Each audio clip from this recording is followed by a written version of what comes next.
In this video, I'll show you how to fix Bluetooth not working on your Mac. First, check your battery level. If your Mac is running very low on power, Bluetooth can malfunction. Next, click the Apple logo, open System Settings, and go to Bluetooth. Make sure Bluetooth is turned on. If it's already on, try toggling it off, wait a few seconds, and turn it back on. This alone can fix most Bluetooth issues.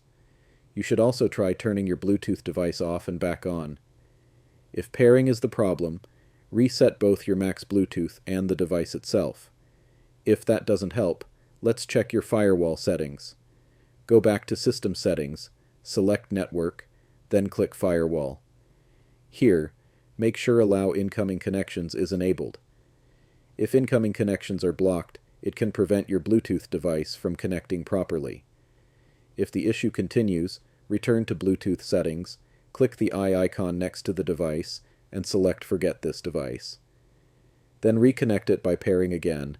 This usually solves stubborn connection problems. Finally, make sure your Bluetooth device also has enough battery. Low battery on the device can stop it from pairing with your Mac or any other device. Hopefully this helped you fix your Bluetooth issue. If this video helped you out, make sure to like and subscribe for more Mac tutorials. See you in the next one.